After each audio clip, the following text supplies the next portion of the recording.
भगवान महादेव शिव और जगत जननी मां जगदम्बा के चरणों में नमन करता हूं। इस धरती को नमन करता हूं।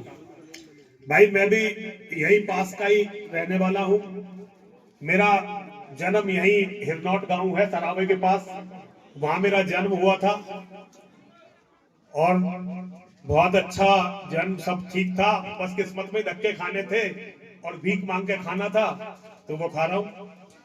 आप सभी को बहुत बहुत धन्यवाद देता हूं, सन्नी को और विनय को तो बहुत बहुत लाख लाख साधुवाद देता हूं कि उसके कारण यहाँ आया। मोहित का जन्मदिन है, बहुत बहुत शुभकामनाएं देता हूं। माँ और महादेव सदैव तुम्हारी रक्षा करें, दिन दूनी रात चौगनी उन्नति करो। डॉक्टर उदिता त्यागी जी हमारी शक्ति है, हमारा बहुत साथ देती हैं, उन्हें नमन करता हूं।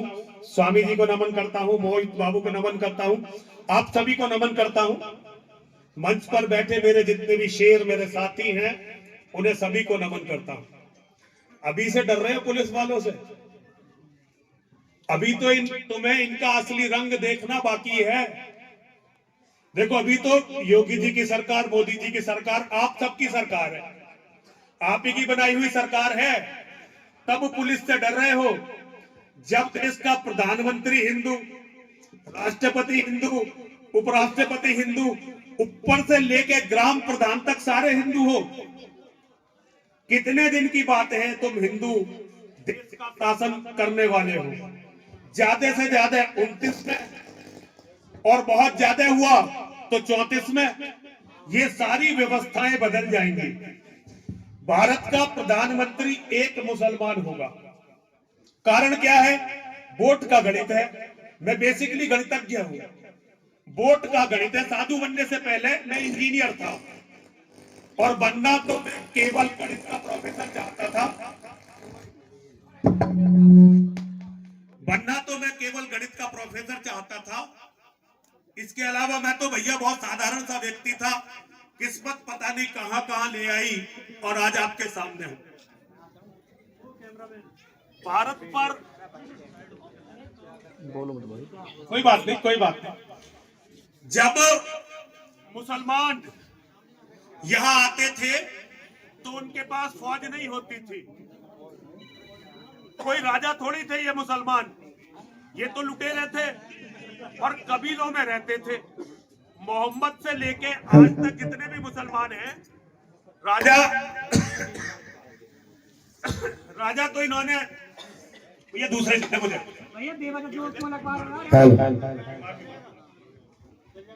ये राजा नहीं थे, ये लुटेरे होते थे। इतिहास को पढ़ो, और इतिहास भी जो हमारे इतिहासकारों ने लिखा है उसे मत पढ़ो। जो यूरोप के और रूस के इतिहासकारों ने लिखा है उस इतिहास को पढ़ो। ये चलते थे अपने अपने कबीलों से, वहां ये डुगडुगी पिटवाते थे कि भाई आओ सारे इकट्ठे होकर भारत पर जिहाद करेंगे।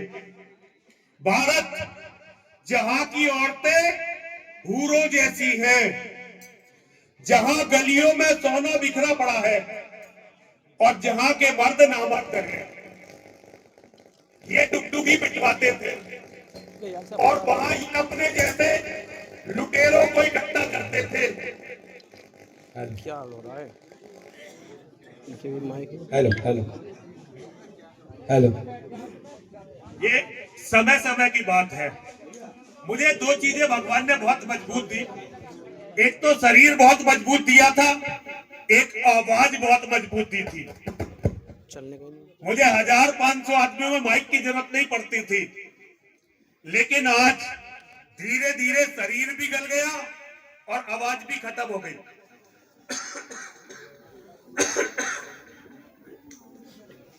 तो मैं आपको बता रहा था, ये अपने अपने कबीलों में, अरब में, टर्की में, अफगानिस्तान में, उज्बेकिस्तान, तजाकिस्तान, वहां कबीलों में डुगडुगी पिटवाते थे और यहाँ की ओर चल देते थे।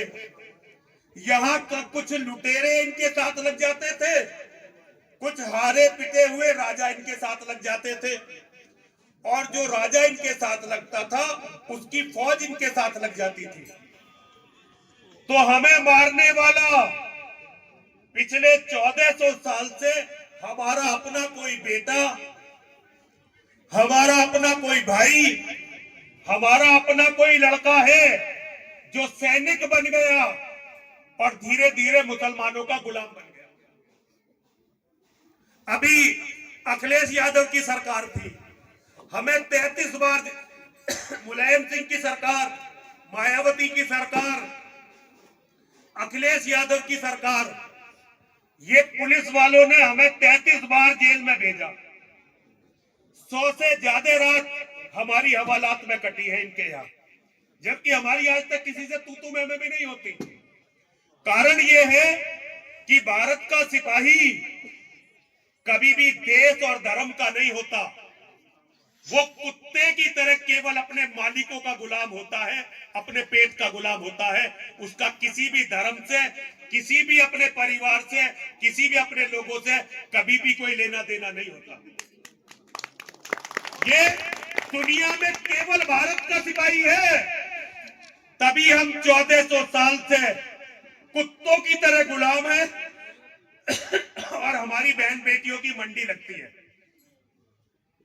ये जो खड़े हुए ना वर्दी में, इसमें कोई मेरा चाचा होगा, कोई मेरा भतीजा होगा, कोई मेरा बेटा होगा, कोई मेरा भैया होगा, ये सब है मेरे ही।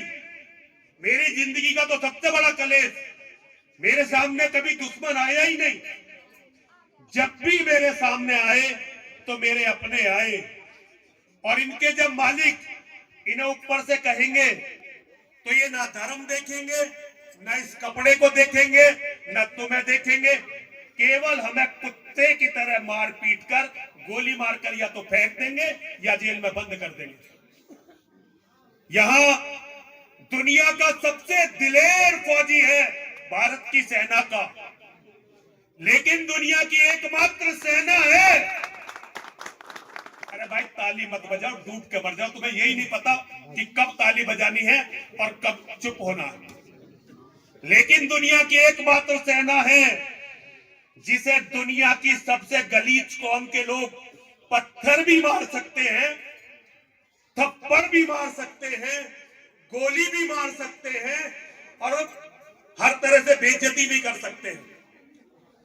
जितने फौजी हमारे शांति के समय में मर जाते हैं ना, इन गलीज मुसलमानों की गोली से, इतने फौजी दुनिया की किसी भी सेना के लड़ाइयों में भी नहीं मरते। कारण क्या है? हर सैनिक गुलाम है केवल अपने पेट का, उसको कोई मतलब नहीं है देश से, कोई मतलब नहीं है धर्म से, और कोई मतलब नहीं है अपने बराबर में खड़े हुए दूसरे सिपाही से। कोई नहीं कहता कि ये दो कौड़ी के लोग हम पे पत्थर मार कैसे सकते हैं। यहां ये इसलिए इकट्ठे हैं क्योंकि इन्हें पता तुम्हारे बस की केवल नारे लगाने के अलावा कुछ है ही नहीं। तुम भी तो इन्हीं में से हो, गुलाम हो अपने नेताओं के। अगर मैं मुसलमानों का मौलाना होता और मेरा जुलूस निकलता तो क्या कोई मना कर देता? भैया दिल पे हाथ रख के बता दो।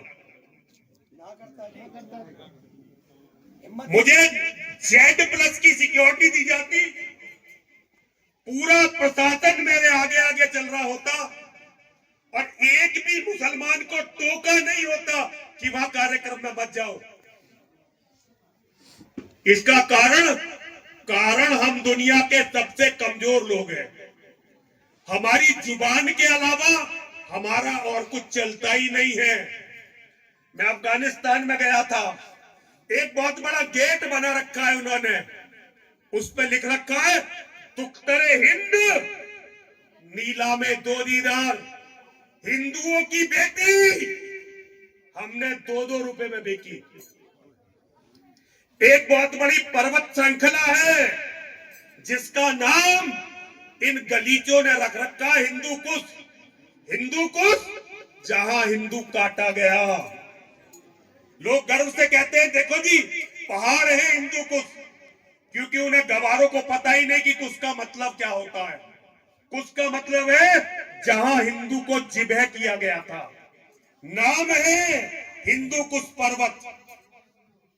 है भैया नहीं है? भूगोल पढ़ने वाले बताओ है कि नहीं है? और भाई ये जो तुम्हारे गांवों में बनी मस्जिदें हैं, ये मस्जिद और अरब की मस्जिद, पाकिस्तान की मस्जिद, अफगानिस्तान की मस्जिद, सारी मस्जिदों में केवल एक योजना बनती है कि एक दिन तुम सबका कत्ल करके तुम्हारी सारी बहन बेटियों को बलात्कार करके अपनी रखेल बनाना है। और इसे देखने के लिए कहीं दूर जाने की जरूरत नहीं है, केवल कश्मीर में जाकर देख लो। जहां के रहने वाले हिंदू राजा थे, ये दलित तो उनके नौकर हुआ करते थे, और इतने ताकतवर हिंदू थे कि राष्ट्रपति प्रधानमंत्री से सीधे बात किया करते थे। एक रात लगी,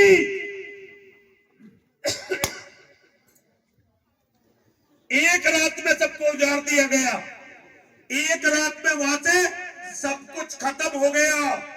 और जिन औरतों को सूरज और चंद्रमा की किरणें नहीं देखती थी, उन्हें अपने बच्चों को दूध पिलाने के लिए धंधा करना पड़ा, अपना शरीर बेचना पड़ा। इसे कहते हैं मजबूरी। पाकिस्तान, लाहौर, पेशावर, रावलपिंडी में जो लाला करोड़ों रुपए का लेन देन करते थे, जिनके घर की महिलाएं सोने में लदी हुई रहती थी, जब मुसलमानों ने बंटवारे के समय मारना शुरू किया, तो जब वो दिल्ली और भारत पहुंचे, शरीर पे कपड़े नहीं बचे थे, शरीर के कपड़े खत्म हो गए थे। और गांधी जैसे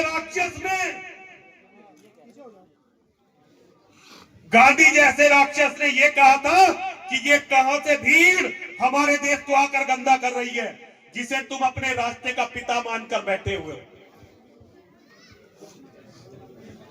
आज भी बांग्लादेश में, ये तो चुनाव का समय है, बंगाल में चुनाव है, तो कोई कोई घटना आजकल व्हाट्सएप पर दिखाई देती है, फेसबुक पर दिखाई देती है, सोशल मीडिया पर दिखाई देती है, वरना सत्य तो ये है कि लगभग एक साल में कई लाख हिंदू वहां मार दिए गए, और उनकी औरतों को वहां उन्होंने मंडियों में बेच दिया या बलात्कार करके अपनी रखेल बना लिया।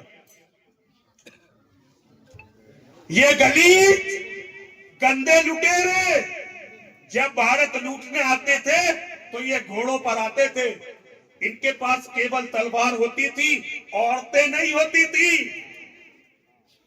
आज भी इनके घरों में जो औरतें हैं वो हमारी माताएं, हमारी बहनें, हमारी बेटियां हैं आज भी। और भाई आज भी उनकी तैयारी यही है। और जिस तरह से उन्होंने मोदी जी की सरकार बनने के बाद, हालांकि वो ये काम पहले भी कर रहे थे, लेकिन जब से मोदी जी की सरकार बनी, हिंदू तो निश्चिंत हो गया, और इन्होंने अपनी सारी ताकत केवल बच्चे पैदा करने पर लगा दी। और इनका केवल एक ही सपना है कि एक दिन हम इस लोकतंत्र को छीन लेंगे, और जिस दिन हमने ये लोकतंत्र इनसे छीन लिया, तो भाई उसके बाद ये पुलिस भी इनकी, ये सेना भी इनकी, ये सारा सिस्टम भी उनका। फिर एक भी हिंदू को ये जीवित नहीं छोड़ेंगे, चाहे हिंदू आज अरबपति हो, कितना ही बड़ा नेता हो, कितना ही बड़ा अफसर हो, इनके सामने वो कुछ भी नहीं है भाई। इनकी जब भीड़ इकट्ठी होती है तुम्हारा कोई वजूद होता ही नहीं है। और भाई भीड़ का तुम सामना कैसे करोगे जब तुम अपने शासन में अपने मुख्यमंत्री के शासन में पुलिस के 2 डंडों से डर जाते हो, तो भैया तुम कैसे टिकोगे इनके सामने?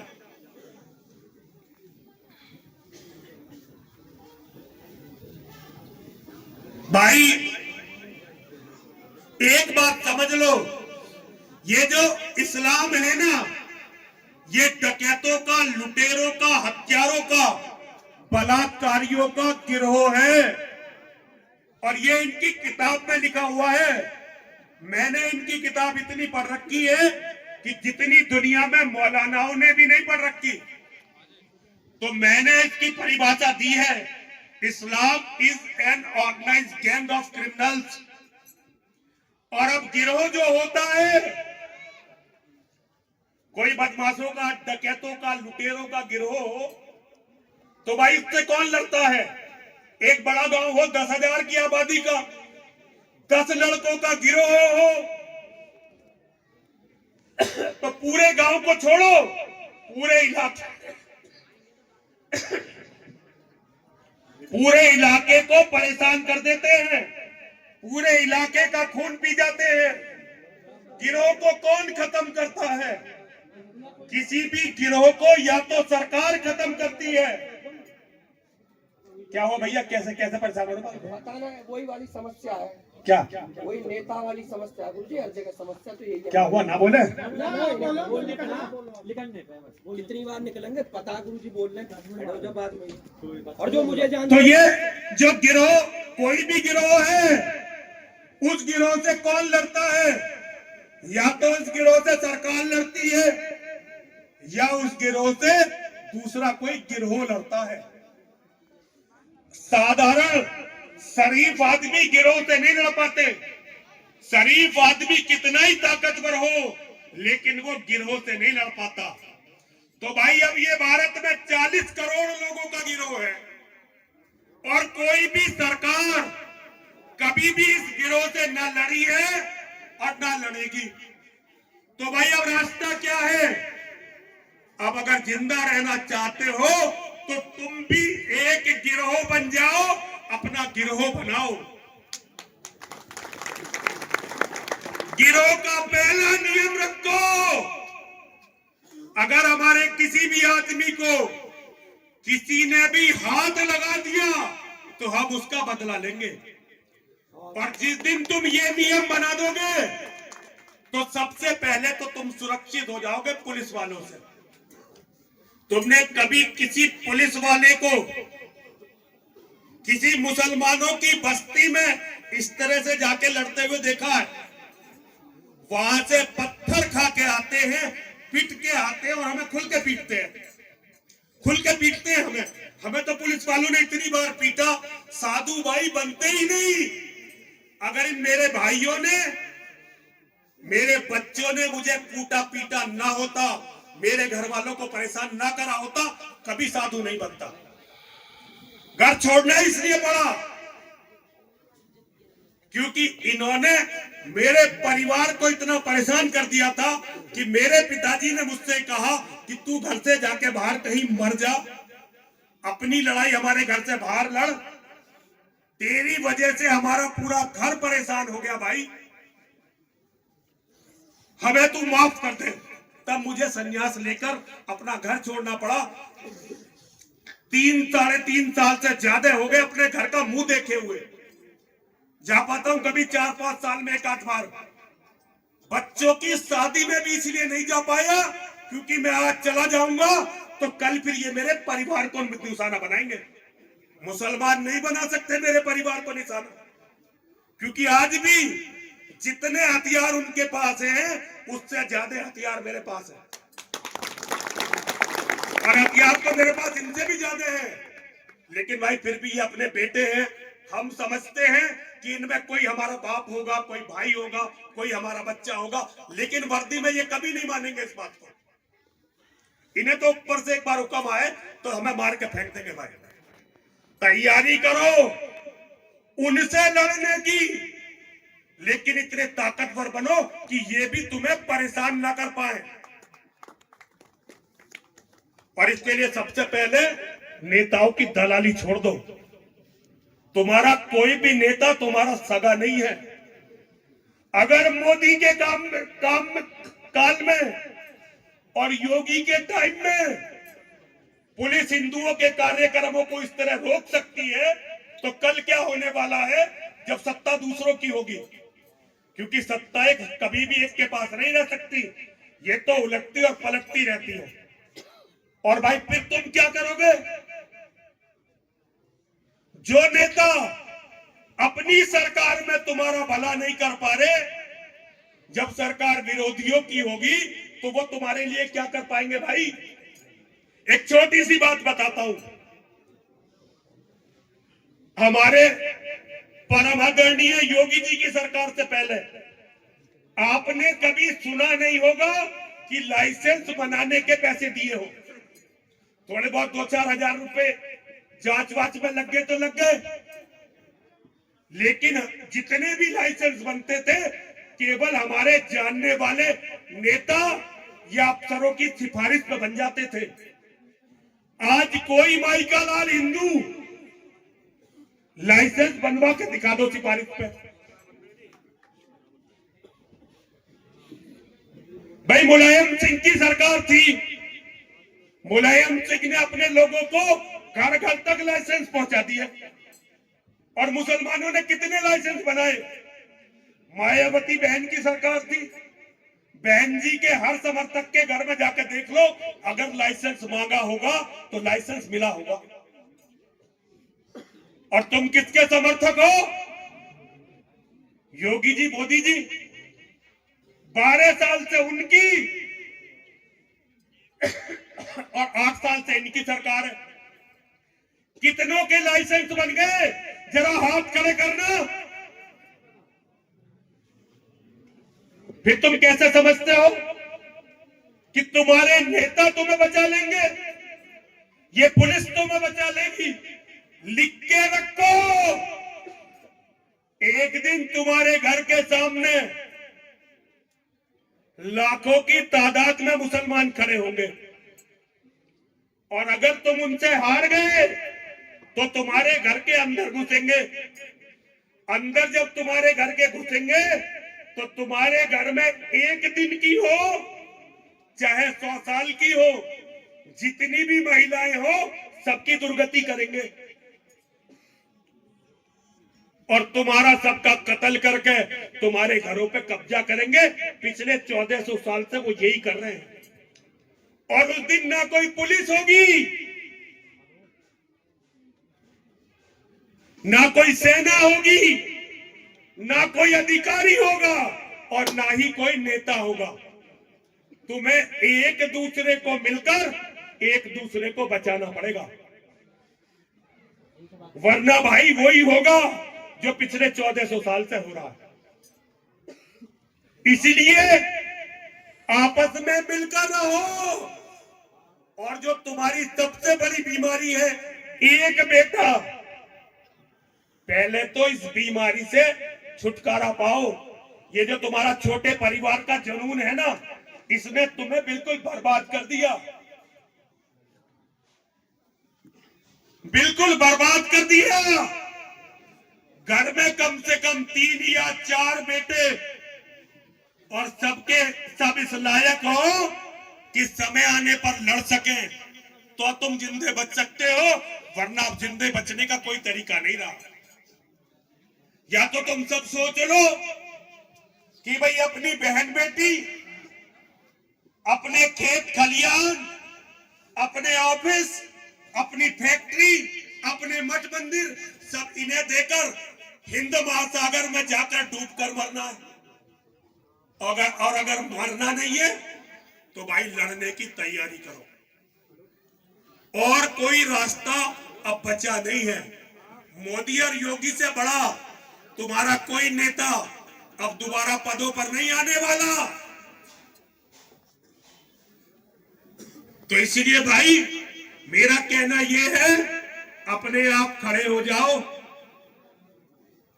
अपने आप को बचाने के लिए, अपनी बहन बेटियों को बचाने के लिए, अपने मठ मंदिरों को बचाने के लिए अपने परिवार को मजबूत करो। केवल एक रास्ता है, जुबानें कम चलाओ, ठोस काम ज्यादा करो, अपने परिवारों को मजबूत करो, अपने परिवारों को मजबूत करो, अपने परिवारों को मजबूत करो। इसके अलावा अब कोई और रास्ता नहीं बचा, और कोई रास्ता है ही नहीं। तुमने कितने ही पैसे कमा लिए, कितनी बड़ी कोठी बना ली, कितने बड़े पद पे, चाहे पुलिस अफसर बन गए, चाहे प्रशासनिक अधिकारी बन गए, चाहे नेता बन गए, उनके लिए तुम केवल हिंदू हो, उनके लिए केवल हिंदू हो, और वो तुम्हारा सबका एक ही जैसा हाल करेंगे। 1400 साल का इतिहास है भाई। बहुत ही बीमार हूं, कई दिनों से उठ नहीं पाया था, फोन भी मेरा लगातार बंद था। वो तो मेरे बच्चे ने, मेरे शेर ने कहा, तो मैं ऐसे शेरों को कभी अकेला नहीं छोड़ता, इसलिए मैं यहां आया। मैंने कुछ भी झूठ नहीं बोला और मैंने कुछ भी गलत नहीं कहा, और जो मैं कह रहा हूं इसके लिए हमेशा मरने को और जेल जाने को तैयार बैठा रहता हूं, हमेशा। बस आप लोगों से इतना ही निवेदन करना चाहता हूं, एक साधु हूं, भीख मांग रहा हूं, अपने घरों को बचा लो, अपनी बहन बेटियों को बचा लो, अपने परिवारों को बचा लो, अपने घरों को बचा लो, अपनी बहन बेटियों को बचा लो, अपने परिवारों को बचा लो, अपने आप को बचा लो। हाथ जोड़कर कह रहा हूं, भीख मांग रहा हूं, अपने आप को बचा लो, अपने परिवार को बचा लो, अपनी बहन बेटियों को बचा लो। बस यही कहना है। हर हर महादेव, हर हर महादेव, हर हर महादेव।